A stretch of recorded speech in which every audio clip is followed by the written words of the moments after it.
Good afternoon, and you guys did exactly the opposite of what I had in mind, but I can always count on that. We never behave, John, you know that. Seriously. So, good afternoon. I'm John Marinho from CTIA, and I'd like to welcome you to today's panel on the 5G security testbed.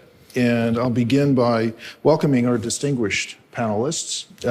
And let me start with Chris Boyer on the far left, who is the Vice President of he's with AT&T, rather. He's the Vice President of Global Security and Technology and is responsible for global cybersecurity policy for AT&T. Next to Chris is Drew Morin, and I'm sure you could tell who he's with, but he's with T-Mobile. He's the Senior Director of Product Security and is responsible for cybersecurity within the company's Trust and Protection Organization. And next to Drew is Scott Poretsky with Ericsson. Scott is the Director of Security Network Product Solutions for 5G, Open RAN, and cloud deployments, and is heavily involved in anything that has the word security and 5G in it. Yep. And then next to Scott is Peter Pacheco with MITRE Corporation. He's a senior principal engineer and technical strategist for cellular network technologies at MITRE, and is a leading expert on everything related to 5G and 5G security. And the reason why we've invited these panelists to share with you what the industry's been doing on the 5G security testbed is because they represent the leading founding members of the 5G security testbed that was announced earlier this year by CTIA. The 5G security testbed is the first of its kind initiative to address questions about 5G security in a real-world, existence-proof setting that leverages commercial 5G technology that may be found in any wireless network across the United States. The 5G security testbed brings together research, academia, carriers, and manufacturers in an open and transparent process to validate and report on 5G security use cases. And the first round of use case testing and reporting may be found at 5Gsecuritytestbed.com, so please don't hesitate to visit the website and download the latest reports. This panel will take a deep dive into how the testbed is enhancing wireless security throughout the ecosystem and ensuring strong protections for the nation's 5G networks. So with that, let's turn to the panelists, and I'd like to begin with really just kind of highlighting, given that there are so many efforts out there, both in the private sector and in government when it comes to 5G security, can each of you say a few words about, your vision for the 5G security testbed and why did your organization make it a priority to become a founding member? And I'll start with Chris Boyer. Sure. So first off, I want to thank you for having me here today. It's a great pleasure to be on this esteemed panel and talk about 5G security once again. I think as far as why we participated as a founding member in the testbed, it's pretty simple. There were a lot of questions, and there have been a lot of questions that have come up about 5G security for the past several years, and I think it was an opportunity for the industry to really get out in front of those issues and, make sure that we had solutions put in place for security challenges related to 5G, and also to demonstrate how 5G can be deployed in a secure way. And I think the combination of what CTIA brings to the table and what the various partners here up on the stage have done, it's really created a really good venue for us to do that as an industry and get out in front of some of the security challenges that were being raised.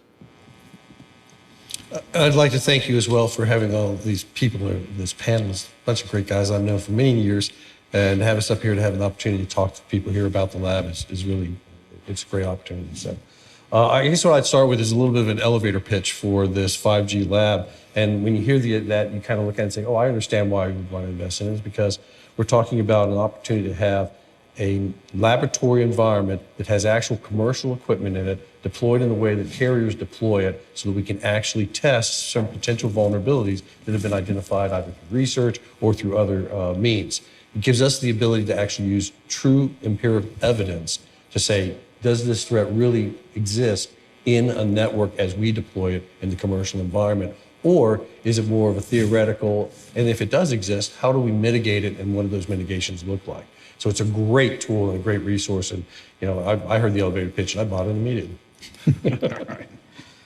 Yeah, thanks, John, for having me. I'm Scott from Ericsson. So it was really a confluence of factors. It's the members.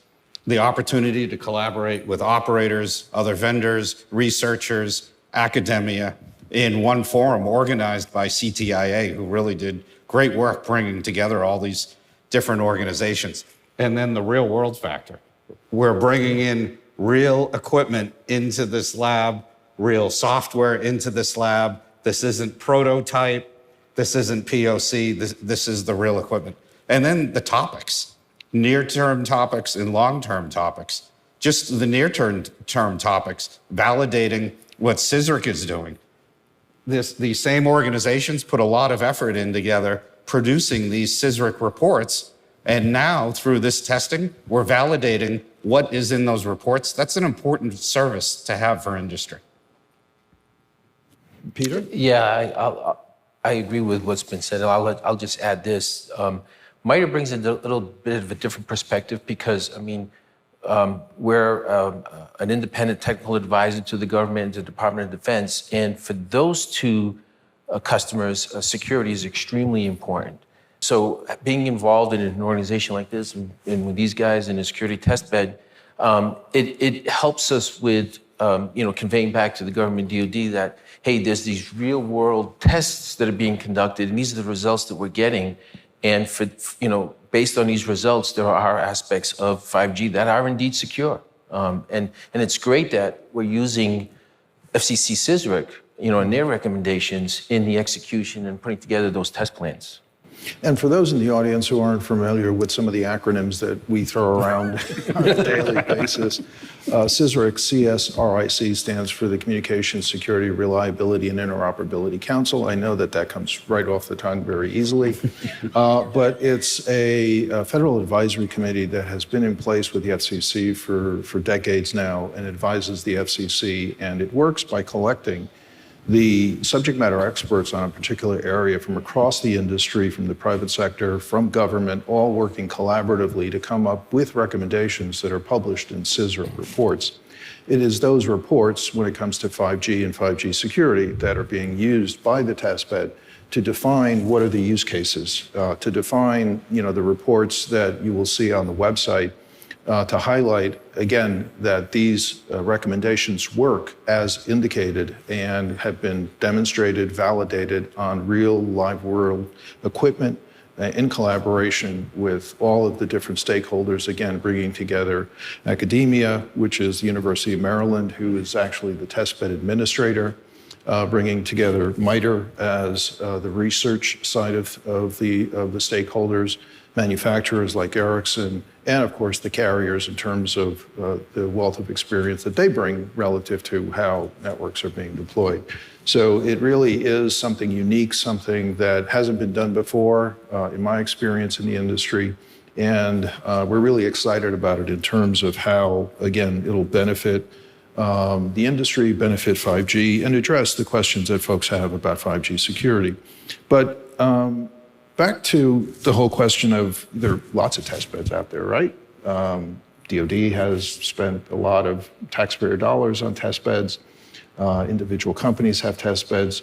Can you say a few words about what makes this test bed unique compared to some of the other work that I know MITRE is doing? So let me start with you, Peter. Sure. Yeah, so in regards to this particular test bed, I mean, yes, DoD has various different types of deployments. I think DoD looks at different scales of deployment. So it could be, same equipment that the operators use. And in some instances, it's more of what, you would see equipment that, solutions that are tailored more for the private market. With the security test bed, I mean, it's been mentioned before, it's the fact that we're using, carrier-grade equipment, same equipment that the operators have in their networks, and we're configuring it to look like what they have done on their networks so that we can test, under those conditions. Because ultimately, as subscribers connect into these networks, that's where you want to know that you're secure, is in those types of deployments. Scott? Yeah, it's the fact we're using real world equipment. That's the true differentiator here. And then I'd say at the second level are the topics that you've selected. It's a wide range of topics, starting with CISRIC, that being the important one to get us going. But then we're going to look at network slicing, false base station detection, some very important topics that we will be covering through the rest of this year and through next year. And we'll probably continue ongoing after that because security work is never done. That's right. Yeah, Drew, I would add to it that, I'm sorry, did Chris want to speak first? Go ahead, Drew. Sure. Yeah. So one thing that's really unique, you have AT&T and T-Mobile partnering on a test bed. No, I think that is actually part of the case, is that we've got our engineers working together, developing these use cases in partnership with Ericsson, with their equipment, with mobile devices that we're bringing in, and also looking at use cases that are important to Department of Defense and to others. But the whole point is that we're actually looking at this test bed with not just a restricted view that I'm testing a certain feature, I'm testing a certain capability. We're looking at it as I'm testing a 5G capability network against certain concerns we have in terms of vulnerabilities. And so it is, I kind of joking, but it is the truth is that the AT&T and the T-Mobile engineers working together with Ericsson and with MITRE, that's a very unique capability. We're not going to get that in our own labs. There's certain rules against that, but it's really that strength of us taking, each one of our networks is configured differently. And to be able to look at this challenge and figure out how we can bring those different viewpoints and ensure that we're addressing it at a broader scale, it means that this is a 5G test bed. It's not an AT&T or a T-Mobile or an Ericsson test bed. Yeah, the only thing I would add is that people touched on it before, the linkage back to CISRIC. None of the other labs that are out there today are really using the CISRIC baseline. So this is an opportunity to take the work that's being done at the CISRIC at the FCC and then validate that work in the lab. So I think that's a unique function that it's performing that really isn't happening inside the DoD labs that are out there today. The other thing I would add to Drew's point about working together, security as a whole, a lot of these vulnerabilities affect all of the ecosystem. They don't just affect one individual carrier. So we've had pretty strong working relationships amongst the carrier community on security matters for a long time. And so the idea of having a test bed where we can look at some of these vulnerabilities and address them as an industry that benefits the entire industry, not just one individual operator, I think is partially what was conceived when we started the test bed. And it allows us, if we develop new solutions to security vulnerabilities, we can take those back to places like 3GPP and into the standards community and try to have those solutions added to the standard or dealt with there to create a better environment for 5G as a whole. I definitely want to double down on Scott's point as well, which is that while we're using CISRIC as some of the initial drivers, the whole point here is that we can take it in whatever direction. If some new research comes out tomorrow that says, 5G, you have to wear aluminum foil on your head for you to be able to operate it. Well, we can test that in the lab and show that it really doesn't affect your phone's performance. Right? With real equipment. With real equipment and real aluminum foil. So the point is that we're starting with the CISRIC, but we're actually planning on taking this to other areas. And if some research comes out that we now have a place we can go and test it in a real live network. It's difficult to get test time on labs in the various carriers and even in the various vendor spaces, because we're always testing the next features, the next capabilities, and et cetera, but to be able to look back in the mirror and say, can I test if this certain call flow can create a road base station environment in a real lab? Yeah, I'd like to add to what Drew has just said. So when we started this conversation, I said, security is really important to MITRE. Just a little while ago, MITRE launched the fight framework for 5G. And that's all about, understanding what are the different threat vectors and how an adversary can get into a 5G network from many different perspectives. And I mean, certainly, we look forward to, taking some of those thoughts that are captured there and, framing some tests around that and doing it on the security test bed to complement, the other tests that we have done and are plan to do in the short term. So we've talked about the test bed and what it's accomplished, the focus on CISRIC, et cetera, but we're in the midst of having completed the testing on the non-standalone architecture. The test bed is in the process of actually upgrading the facilities so that we can support the standalone architecture. And we're also, as Scott mentioned, looking at other areas of where the test bed should evolve.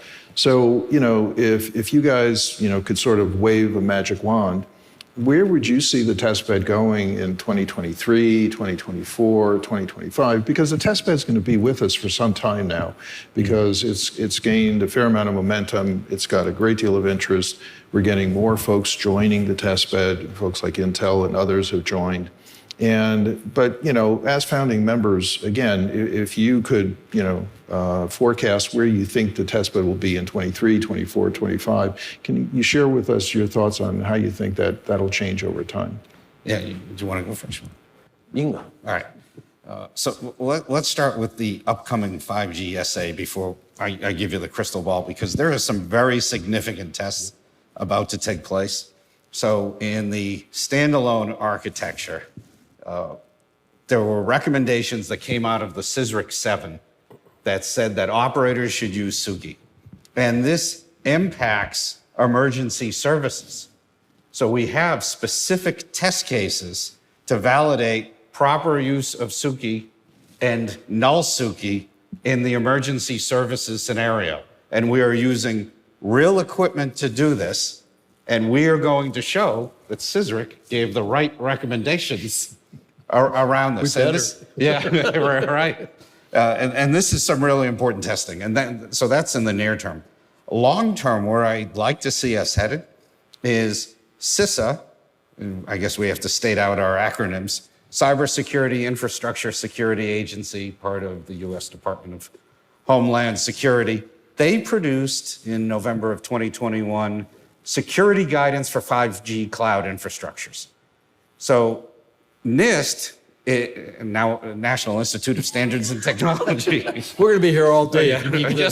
You'll write them all down. You'll have a complete list by the end of the session. There'll be an acronym list at the end handed out. So NIST came out with their Zero Trust Architecture, ZTA, at the end of 2000. That was the NIST SP 800-207. CISA built upon that specifically for 5G deployments in the cloud. Let's apply a zero trust architecture in the cloud. Here is our prescription for doing that. You need to do things like prevent and detect lateral movement, isolate your network resources, protect your data. That's the kind of guidance, and they got very specific in the kinds of security controls for 5G cloud deployments. I think it would be great if we could evolve this lab to prove out that CISA's recommendations were the right recommendations to get towards a ZTA, and the equipment is available in the marketplace that we can achieve a ZTA. That will give us a higher level of confidence as operators move from their on-premise 5G networks now to 5G hybrid and public clouds, where you're bringing in all these third parties, introducing these new internal threats that could impact critical infrastructure. Yeah, if I may, I want to wave an even broader one than what he just did, although I totally in line with what Scott was mentioning. I kind of view the test bed. 5G brought so many different capabilities, features into telecommunications. You think about the cloud, you think about the MEC, mobile edge computing, having applications at the edge. There's the work that's going on in ORAN, the opening up of the RAN architectures and introducing a radio intelligence control, which in and of itself can be a platform that can host applications. So if that's where 5G is going, I mean, it's great. 3GPP did a really good job, defining security and how are we going to close the loopholes that, we saw in 4G and previous generations. But then you brought in all these new feature sets. You sort of introduced all, new vectors. Right. And so having, thinking about those and evolving the test bed to support these new feature sets, and then doing some testing, like, I'm sure everyone wants to know, like, if we're going to have applications at the edge, processing data at the edge, are those applications going to be onloaded securely, or can just anyone throw, I'm sure this is not going to be the case, but can anyone just throw an app there, right? And all of a sudden it's collecting everyone's data. Like, you don't want something like that. So can we hear the operator? We're going to go sit in the audience and watch the rest of these guys. Go to it, this is all good. Couldn't agree more, But I think one of the things that, just a very narrow response to your question, standalone architecture brings the cloud within the core into this testing. I think two things that I see as we go into the 2025 timeframe is going to be mobile edge computing, I think is going to need to be there. And I also think slicing is going to be network slicing, because those are two areas of technology that bring new vulnerabilities as well as new solutions. And they're both areas which are going to be deployed. And I'm sure we're going to see things coming out of Enduring Security Framework or CISRIC or these other studies that are coming out. Yeah, I was going to say the same thing. Like if I was going to think of three focus areas, it would be MEC, it would be mobile edge compute, ORAN, and slicing are the three that I think are most relevant, because if you look at the testbed was conceived because we were getting a lot of concerns, frankly, from government agencies and others about the security of 5G, and those are three areas that have been stressed from day one. The Australians did a report on 5G like in 2018 talking about MEC computing because of the application layer and that it could potentially be a threat. We've all talked about Open RAN. I spend a lot of my time working at Open RAN for those who know me. And so in the Open RAN world, there's been reports put out by various governments about the security issues around ORAN. From AT&T's perspective, we think it can be secured, so I won't go into the detail. But part of the issue is how do you build that security wrapper around ORAN and how do you test and validate that? That's something the testbed could do. The same thing for network slicing. So I think those are three areas that as the testbed evolves, that certainly could be tested. And Drew, you mentioned the Enduring Security Framework, which is a working group that just published a report last week on Open RAN security.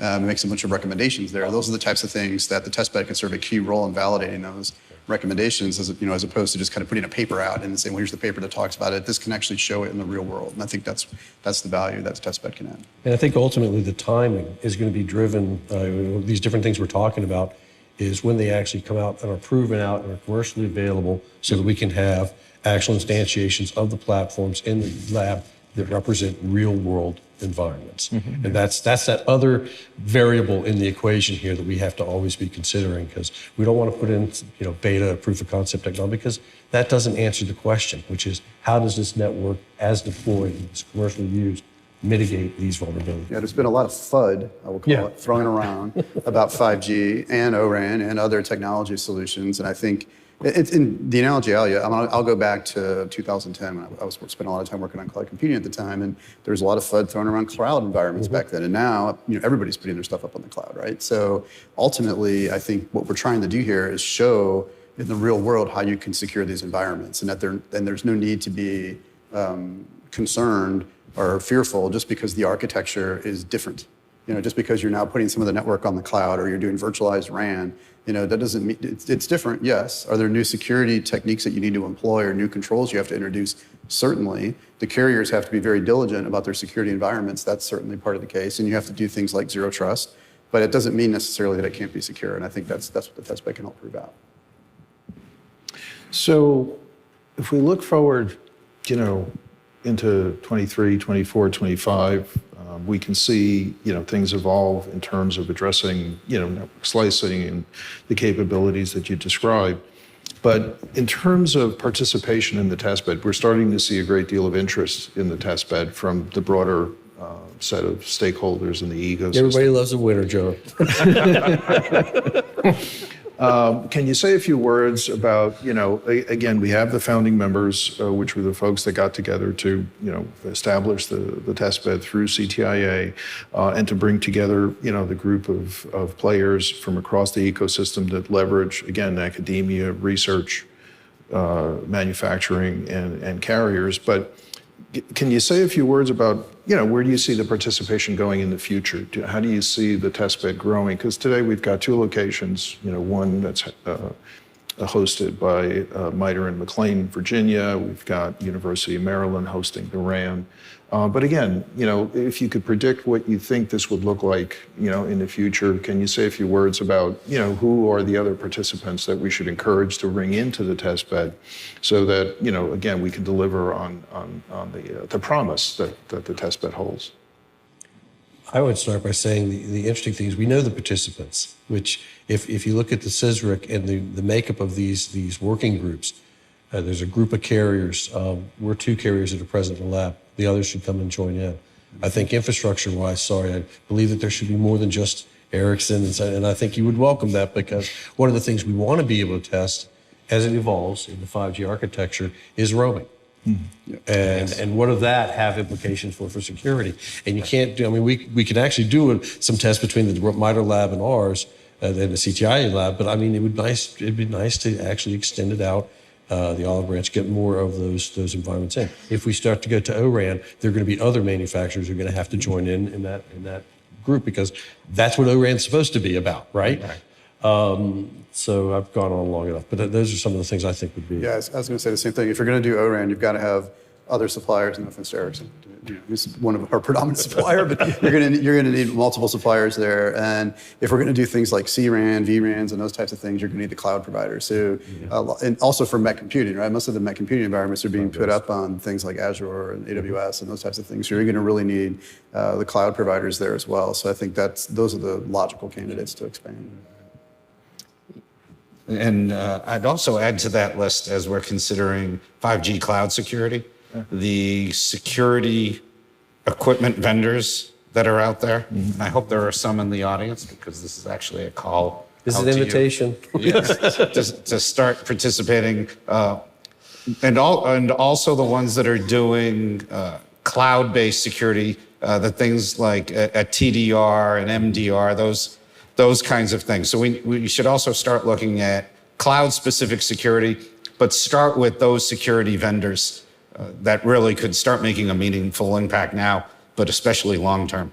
I agree. I think that, forming partnerships, growing the number of participants is really, really important. The diversity of the test bed and the components that are in it, I think helps deliver that message that, hey, 5G really is secure, which is what we're all trying to work towards here.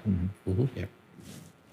So, given where you see the test bed going, both in terms of participation as well as the diversity of the technology, so on and so forth, can you say a few words about, how should this be portrayed to government? Because, we've shared, the test bed with folks in government like the FCC, and they were actually very enthusiastic about it. But, given the breadth of 5G activities within government, because, not only is there, work going on at DHS, there's work going on at the FCC, there's DOD, and, I think it's hard to find, any agency in government that doesn't have something going on with 5G. But again, how do you think we should be leveraging, and what message should we try to deliver to folks in government relative to how, the 5G testbed is, in some sense, a national resource that's being put in place, and something that can kind of help deliver on the promise of 5G security? I'll start with this one. Start. You're closest to John. So I think the first thing we need to do is listen, because I think that U.S. government has different security requirements than what the commercial sector deals with. And I think that if you listen to what those requirements are, then you can, formulate your tests around that to address, and do testing that addresses what those requirements are. You can report back to the government and say, look, we listened to you, we tested it, and in fact, we can meet the requirements that you have. Again, that would be different than what the commercial sector is dealing with. I think that's an excellent answer. It really is. From the government perspective, being able to understand better why they're concerned about certain things and how we can demonstrate mitigation of it. Once again, this lab is not intended for us to go and do blue sky, let's find vulnerabilities. It's intended for us to be able to take vulnerabilities that others have raised up as being potentially impactful to a 5G network, and for us to demonstrate, or either demonstrate it's not, or demonstrate or develop a method by which we mitigate. So getting information from, to me, the academia, the government are both excellent sources for us to get more things we may need to test, quite frankly. Yeah, I think there's really two government interests in 5G, and one is what you mentioned around their use of 5G, right? So you have government use cases, and they have their own security requirements that they are going to have, which are going to probably be greater, and particularly if we're talking about DoD, than what the commercial industry would have. And then you have 5G is critical infrastructure, right? So the view that our networks are critical infrastructure because they power all these other applications and capabilities across industry, right? Same thing you would hear about the electric grid. And I think in that context, they have a lot of interest in ensuring that the critical infrastructure is secure. And so I think one of the things that we can do in the test bed, and you have been doing this, is being highly collaborative with the agencies, sharing the results of the test bed with the agencies, with groups like NIST, who's doing work on the federal side with CISA, with the FCC, so that, because really the test bed is supposed to be independent, right? It's not pushing an agenda, it's just doing testing and trying to demonstrate the solutions. And I think the more we can collaborate with the agencies and show how industry is driving solutions to these problems, that's going to bode well both for industry and for government. So sharing results and listening to our U.S. government stakeholders to build in the right test plans. I think these three guys really hit on the right answer. Okay. So I think we've covered a lot of ground when it comes to the 5G security test bed, and I think it is something that's going to be with us for quite some time in terms of the evolution and kind of accompany the evolution of 5G as it grows in the United States. And one of the things that I'd like to kind of get your sense, as we kind of try to wrap up the panel in lieu of the next panel, which is also focused on the 5G security test bed. But Did we leave anything for Tom to talk about? He's right there. Sorry, Tom.